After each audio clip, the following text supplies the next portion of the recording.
Ah ben moi, j'adore les animaux, ça c'est sûr. Alors, étant jeune, à Paris, dans un appartement, on a commencé à avoir une tourterelle dans la cage, mais elle était adorable, on la sortait. Et le matin, quand je devais me lever, maman envoyait la tourterelle, et la tourterelle venait me caresser le visage pour me réveiller. Voilà, ça c'est ma première approche des animaux.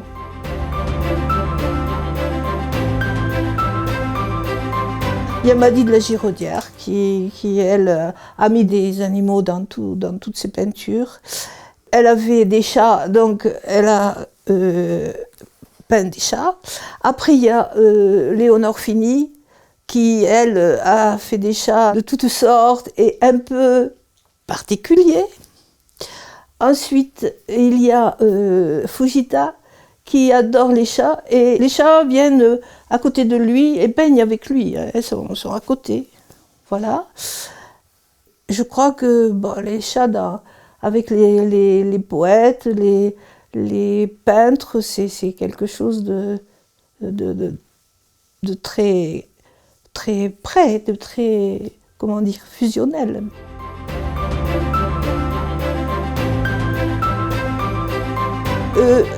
Un paysage, il faut qu'il soit vivant, qu'il soit donc dans un paysage, on met des animaux, des oiseaux, des papillons.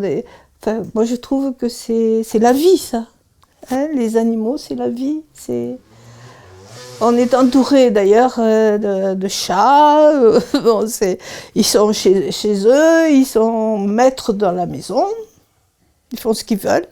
Alors, là, la belle, c'était ma chatte d'atelier. Elle était toujours à côté de moi quand je peignais. Et là, elle posait pour moi. Et puis, il y a quelques mois, elle nous a quittés. Ça a été un drame, hein, parce que je l'avais toujours à côté de moi. Elle était le chat d'atelier.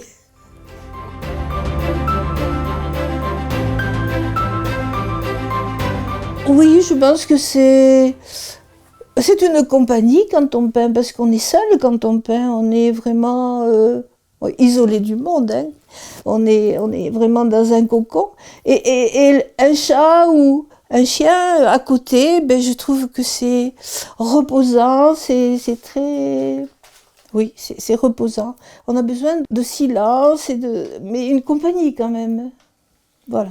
Je trouve que ça, c'est très intéressant d'avoir un animal à côté de soi quand on peint.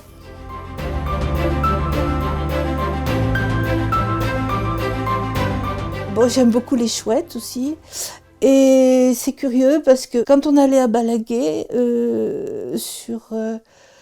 au cimetière, sur la tombe de mes enfants, il y avait toujours une petite chouette qui était dans le clocher de l'église. Et c'est curieux parce qu'une fois, on l'a retrouvée sur la tombe et elle nous attendait presque. C'était incroyable. Elle est restée. Elle ne s'est pas envolée. Et je sais que Samuel adorait les chouettes. D'ailleurs, il m'en a fait en sculpture, en peinture. Et je me suis dit, mais c'est lui qui revient et qui... Oui, ça a été très fort.